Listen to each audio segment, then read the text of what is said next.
Hello friends, मैं सतवंती SVS YouTube channel में आपको स्वागत करती हूँ। आशा करती हूँ आप सब ठीक ही होंगे। आज मैं पढ़ाने जा रही हूँ वर्ण विचार के बारे में। MCQ क्वेश्चन कराने जा रही हूँ वर्ण विचार के बारे में। तो आपका पहला सवाल आ गया है कि क वर्ण का उच्चारण स्थान क्या है। क वर्ण का उच्चारण स्थान क्या है, क्वेश्चन पूछा है। तो मेरा यहाँ की स्क्रीन पे आया है ऑप्शन। ए में है दंत, बी में है तालु, सी में है नासिका, डी में है कंठ। तो आप लोग बताइएगा कि क वर्ण का उच्चारण स्थान क्या हो जाएगा। तो मेरा राइट आंसर हो जाएगा डी, क मतलब कंठ। कंठ से क्या निकल रहा है, क ख ग घ अंग, ये जो 5 शब्द होते हैं वो कंठ से निकलते हैं। तो मेरा राइट आंसर क्या हो जाएगा डी, कंठ। कंठ से क्या होता है, क मतलब कंठ। कंठ क वर्ण का उच्चारण स्थान क्या हो जाएगा, कंठ। कंठ से होता है क वर्ण का उच्चारण स्थान। आगे हम बढ़ते हैं। अनुस्वर और विसर्ग को क्या कहते हैं। अनुस्वर और विसर्ग को क्या कहते हैं। अनुस्वर आप लोग आ में पढ़े होंगे, जो अनुस्वर और लास्ट में अंग को कहते हैं विसर्ग। तो अनुस्वर और विसर्ग को क्या कहते हैं, एक क्वेश्चन पूछा गया है। तो ए में है व्यंजन, बी में है शब्द, सी में अयोगवाह, डी में है वर्णमाला। तो आप लोग बताइएगा क्या राइट आंसर हो जाएगा। तो मेरा राइट आंसर क्या हो जाएगा अयोग्यवाह, सी। अयोग्यवाह जो शब्द है वो अनुस्वर और विसर्ग को कहा जाता है। आगे बढ़ते हैं। तीसरा सवाल, च वर्ण का उच्चारण स्थान क्या है। च वर्ण का उच्चारण स्थान क्या है। ए में है तालु, बी में है ओष्ठ, सी में है नासिका, डी में है कंठ। जो च छ ज छ यहाँ होता है वो 5 शब्द एक ही वर्ण का उच्चारण होता है। तो मेरा क्वेश्चन पूछ रहा है च वर्ण का उच्चारण स्थान क्या है। तो च वर्ण का उच्चारण स्थान में राइट आंसर क्या हो जाएगा तालु। तालु मेरा क्या में है, ए। तो राइट आंसर मेरा क्या हो जाएगा तालु। आगे बढ़ते हैं। चौथा सवाल, घ का उच्चारण स्थान क्या है। घ का उच्चारण स्थान क्या है। मैंने पहले पढ़ाई थी कि घ क ख ग घ अंग, एक यहाँ से निकलता है कंठ से। मेरा राइट आंसर क्या हो जाएगा, ए में है दंत, बी में है मुर्दा, सी में है कंठ तालव्य और डी में है ओष्ठ। तो मेरा राइट आंसर क्या हो जाएगा कंठ तालव्य। कंठ को ही बोला जाता है, कंठ तालव्य आप बोल सकते हैं या कंठ बोल सकते हैं। तो मेरा घ का राइट आंसर क्या हो जाएगा कंठ तालव्य। आगे बढ़ते हैं। पांचवा सवाल है, वर्ण कितने प्रकार के होते हैं। आप लोग तो पढ़े ही होंगे वर्ण कितने प्रकार के होते हैं। तो पहला है स्वर वर्ण और दूसरा है व्यंजन वर्ण। एक हो जाएगा स्वर और दूसरा हो जाएगा व्यंजन। तो मेरा राइट आंसर क्या हो जाएगा 2। वर्ण कितने प्रकार के होते हैं, 2 प्रकार के होते हैं। आगे बढ़ते हैं। स्वर वर्गों की संख्या कितनी है। स्वर वर्गों की संख्या, स्वर वर्ग और व्यंजन वर्ण अलग होता है। तो सवाल पूछा गया है कि स्वर वर्गों की संख्या कितनी है। स्वर वर्ण तो आप लोग जानते ही होंगे। स्वर वर्ण किसे कहते हैं, जिन वर्णों के उच्चारण में दूसरे वर्णों की सहायता की आवश्यकता नहीं हो उसे हम स्वर वर्ण कहते हैं। फिर से सुनिएगा क्वेश्चन का आंसर, जिन वर्णों के उच्चारण में दूसरे वर्णों की सहायता की आवश्यकता नहीं हो उसे हम स्वर वर्ण कहते हैं। तो यहाँ क्या पूछा है, स्वर वर्णों की संख्या कितनी है। तो ए में है 10, बी में है 11, सी में 17, डी में है 21। मेरा राइट आंसर क्या हो जाएगा 11। आप लोग पढ़े ही होंगे। आ कह शिकार स्वर वर्ण बोला है। स्वर वर्ण की संख्या कितनी हो जाएगी? 11। आगे बढ़ते हैं। व्यंजन वर्ण कितने प्रकार के होते हैं? व्यंजन वर्ण कितने हैं? ये सवाल पूछा गया है कि व्यंजन वर्ण कितने हैं, व्यंजन वर्ण कितने प्रकार के होते हैं। तो ए में है 27, बी में है 30, सी में है 33, डी में है 37। व्यंजन वर्ण के भी बारे में आपको बता देते हैं। जो वर्ण या अक्षर स्वरों की सहायता से बोले जाए उन्हें हम व्यंजन वर्ण कहते हैं। जो वर्ण या अक्षर स्वरों की सहायता से बोले जाए उन्हें हम व्यंजन वर्ण कहते हैं। इनकी कुल संख्या 39 39 होती है। इनकी कुल संख्या कितनी होती है? 39 होती है। मगर अभी हम राइट आंसर दे देंगे क्या? 33 33। इसके की व्यंजन वर्ण की संख्या पूछा है, तो व्यंजन वर्ण की संख्या अगर हिंदी मानक जाए तो 33 होती है। और वर्ण कितने होते हैं? 33 होती है। अगर संख्या पूछा तो 39 आप लोग मारिएगा। आगे बढ़ते हैं। हिंदी में वर्गों की कुल संख्या कितनी है? हिंदी में वर्गों की कुल संख्या पूछा गया है। कुल संख्या, तो हिंदी में वर्णों की कुल संख्या कितनी है? ऑप्शन देखिएगा। ए में है 30, बी में है 44, सी में है 40, डी में है 24। तो हिंदी में वर्णों की कुल संख्या कितनी होती है?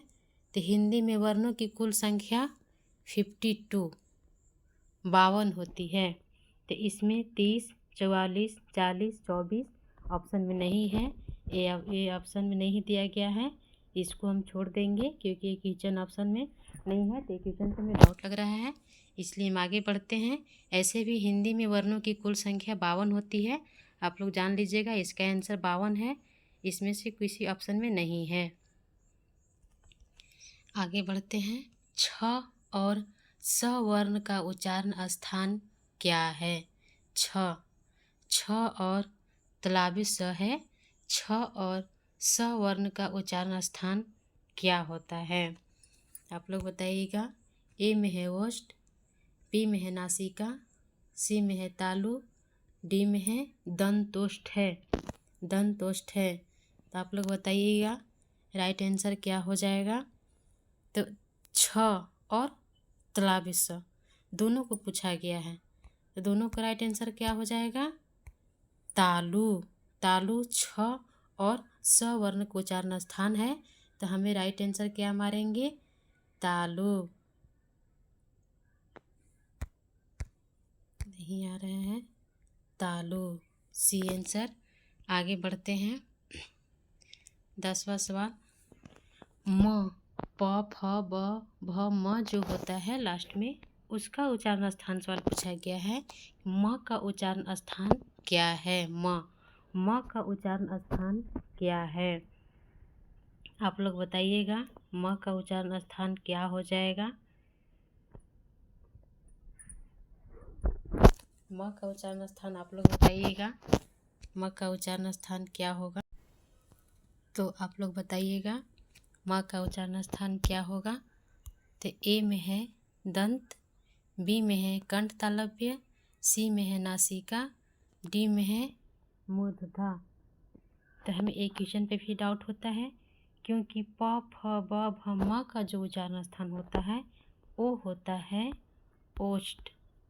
ओष्ठ से म का उच्चारण स्थान होता है।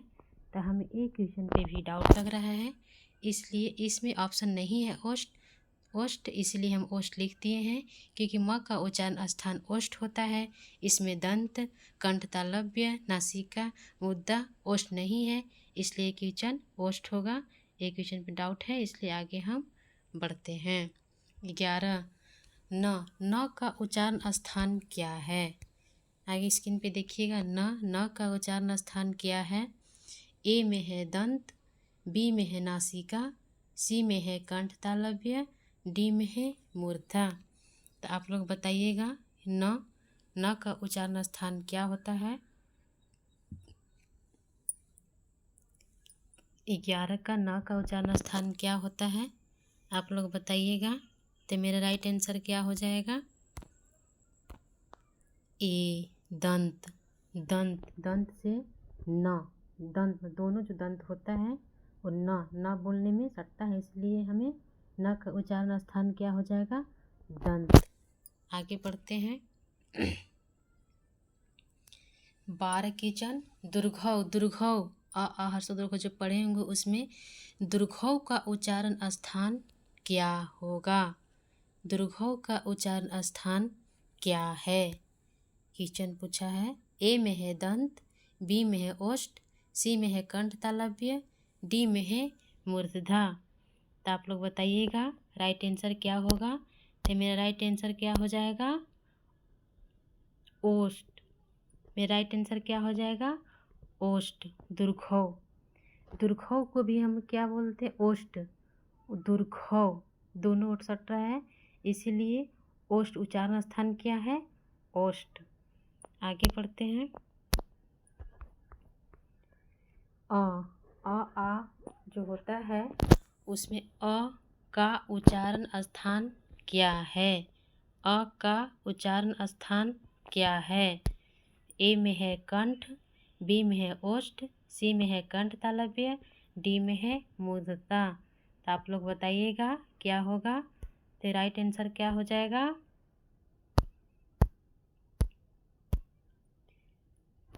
13 का अ का उच्चारण स्थान क्या है, इसमें राइट आंसर क्या हो जाएगा, आप लोग बताइएगा। तो इसमें राइट आंसर क्या हो जाएगा, कंठ, कंठ। इसका राइट आंसर क्या हो जाएगा, कंठ। आगे बढ़ते हैं। 14 सवाल 14, ल का उच्चारण स्थान क्या है। यह र ल जो होता है उसका उच्चारण स्थान पूछा गया है, ल का उच्चारण स्थान क्या है। तो आप लोग बताइएगा। ए में है दंत, बी में है ओष्ठ, सी में है कंठ तालव्य, डी में है मूर्धता। तो आप लोग बताइएगा कि ल का उच्चारण स्थान क्या होगा। तो राइट आंसर क्या हो जाएगा, ल का उच्चारण स्थान दंत, क्या हो जाएगा, दंत।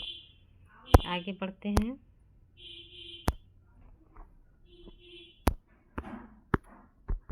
15 क्वेश्चन आपका स्क्रीन पे आ गया है। तो आप लोग बताइएगा ए और ए का उच्चारण स्थान क्या है। तो आप लोग बताइएगा ए और ए का उच्चारण स्थान क्या है। ए और ए का उच्चारण स्थान क्या है। तो स्क्रीन पे आपका राइट आंसर है, ए है कंठ प्लस तालु, बी है ओष्ठ प्लस दंत, सी है कंठ तालव्य, डी है मूर्धता। तो आप लोग बताइएगा क्या हो जाएगा राइट आंसर। तो मेरा राइट आंसर क्या हो जाएगा, ए और ए का उच्चारण स्थान कंठ प्लस तालु। आगे बढ़ते हैं। 16 क्वेश्चन, र का उच्चारण स्थान क्या है। र का उच्चारण स्थान क्या है। ए है दंत, बी है ओष्ठ, सी है कंठ तालव्य, डी है नासिका। तो आप लोग बताइएगा क्या होगा र का उच्चारण स्थान। तो मेरा राइट आंसर क्या हो जाएगा, नासिका, डी, नासिका। आगे बढ़ते हैं। र 17 क्वेश्चन, र का उच्चारण स्थान क्या है। र का उच्चारण स्थान क्या है। ए है दंत, बी है ओष्ठ, सी है कंठ तालव्य और डी है मूर्धता। तो आप लोग बताइएगा र का उच्चारण स्थान क्या है। मेरा राइट आंसर क्या हो जाएगा, मूर्धता, डी, राइट आंसर डी हो जाएगा। आगे बढ़ते हैं।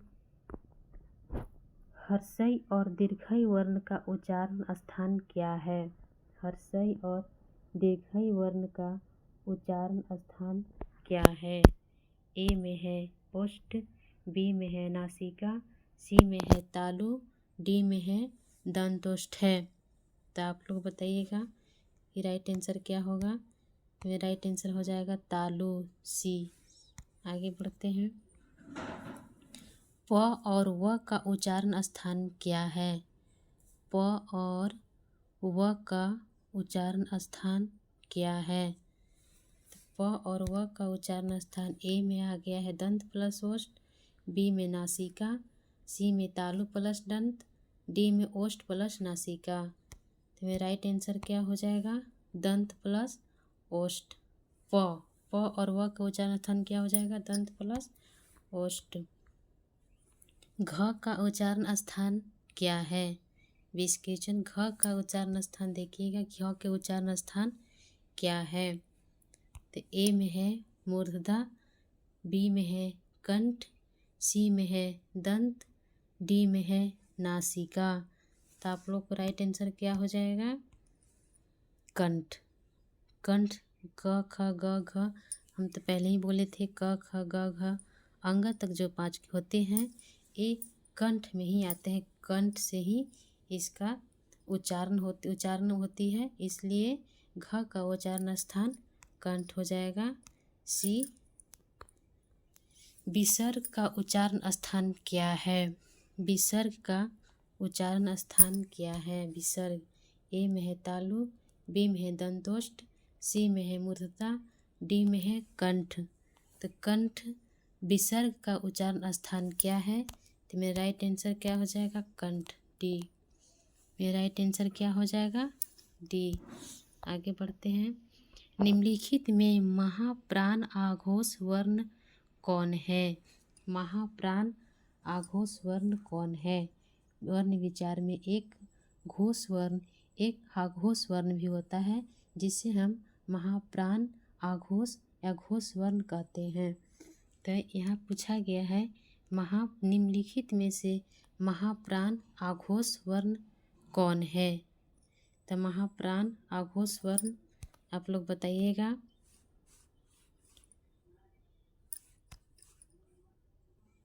ए है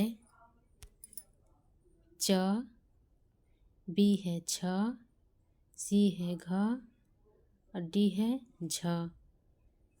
तो मेरा राइट आंसर क्या हो जाएगा? छ। निम्नलिखित में महाप्राण आघोष वर्ण कौन है? तो छ हो जाएगा। आगे बढ़ते हैं। निम्नलिखित में महाप्राण घोष वर्ण कौन है? निम्नलिखित में महाप्राण घोष वर्ण कौन है? ए में है ख, बी में है छ, सी में है ठ, डी में है भ। महाप्राण घोष वर्ण, तो मेरा राइट आंसर हो जाएगा डी, भ। महाप्राण घोष वर्ण, अघोष वर्ण में छ, अघोष वर्ण में भ। ध्यान से देखिएगा। आगे बढ़ते हैं। किस वर्ण का उच्चारण कंठ एवं तालु के सहयोग से होता है? किस वर्ण का उच्चारण कंठ एवं तालु के सहयोग से होता है? ए है म, बी है ख, सी है ए और डी है च। तो आप लोग बताइएगा। तो आपको राइट आंसर क्या हो जाएगा? ए और ए जो होता है वो कंठ और तालु के सहयोग से होता है। आगे क्वेश्चन है, किस वर्ण का उच्चारण कंठ और ओष्ठ के सहयोग से होता है? किस वर्ण का उच्चारण कंठ और ओष्ठ के सहयोग से होता है? ए है ओ, बी है फ, सी है घ, डी है ए। तो आप लोग बताइएगा राइट आंसर कौन हो जाएगा? 25 क्वेश्चन का किस वर्ण का उच्चारण कंठ और ओष्ठ के सहयोग से होता है? तो मेरा राइट आंसर क्या हो जाएगा? ओ, ओष्ठ। ओ, ओष्ठ मतलब ओष्ठ। ओ होता है कंठ और ओष्ठ की सहयोग से उच्चारण होता है, इसलिए हमें ओ राइट आंसर मारेंगे। आगे बढ़ेंगे। हिंदी वर्णमाला में वर्गों को कितने भागों में बांटा गया है? हिंदी वर्णमाला में वर्गों को कितने भागों में बांटा गया है? 1 भागों में, बी में है 2 या सी में है 3 या डी में है 4। तो हिंदी वर्णमाला में वर्णों को कितने भागों में बांटा गया है? ये तो आप लोग पढ़ी है। पहला स्वर, दूसरा व्यंजन। तो मेरा राइट आंसर क्या हो जाएगा? मेरा राइट आंसर हो जाएगा बी 2। आगे बढ़ते हैं। भाषा की सबसे छोटी इकाई को क्या कहते हैं? भाषा की सबसे छोटी इकाई को क्या कहते हैं? पहला है वर्ण, बी में है शब्द, सी में है विचार और डी में है भाषा। तो भाषा की उस छोटी से छोटी इकाई को हम क्या बोलते हैं? ध्वनि या ध्वनि को वर्ण बोलते हैं। तो भाषा की सबसे छोटी इकाई को हम शॉर्टकट में क्या बोल देंगे? वर्ण, ए। आगे बढ़ते हैं। वर्गों के समूह को क्या कहा जाता है? वर्णों को समूह को क्या कहा जाता है? वर्ण ए में है वर्ण, बी में है स्वर वर्ण, सी में है व्यंजन वर्ण, डी में है वर्णमाला। तो वर्णों के समूह के हम क्या बोलते हैं? तो वर्णों को समूह को हम वर्णमाला बोलते हैं। राइट आंसर डी हो जाएगा। वर्णों को समूह को हम क्या बोलते हैं? वर्णमाला बोलते हैं। मुंह से बोले जाने वाले स्वर वर्णों को क्या कहते हैं? मुंह से बोले जाने वाले स्वर वर्णों को क्या कहते हैं? ए में है निर्नुनासिका, बी में है अनुनासिक, सी में है विसर्ग और डी में है स्पर्श व्यंजन। तो आप लोग हमारी मुंह से बोले जाने वाले वर्णों को हम स्पर्श व्यंजन कहते हैं। स्पर्श व्यंजन राइट आंसर डी हो जाएगा। मुंह से बोले जाने वाले स्वर वर्णों को हम स्पर्श व्यंजन या व्यंजन कहते हैं। हर्षव, अ जो हर्षव होता है उसमें हर्षव का उच्चारण स्थान क्या है? हर्षव का उच्चारण स्थान क्या है? तो हर्षव का उच्चारण स्थान देखिए, ए में है ओष्ठ, बी में है दंत, सी में है कंठ, डी में है तालु। तो हर्षव का उच्चारण स्थान क्या है? राइट आंसर मेरा क्या हो जाएगा? ओष्ठ, क्योंकि हर्षव, दीर्घ, ओ ये सब क्या में आता है? ओष्ठ में आता है। तो हर्षव का उच्चारण स्थान ओष्ठ हो जाएगा। आज का मेरा वीडियो यहीं तक हो गया। हो सके तो आप लोग को अच्छा लगे तो सब्सक्राइब कर दीजिएगा, लाइक कर दीजिएगा। मिलते हैं फिर नेक्स्ट वीडियो में।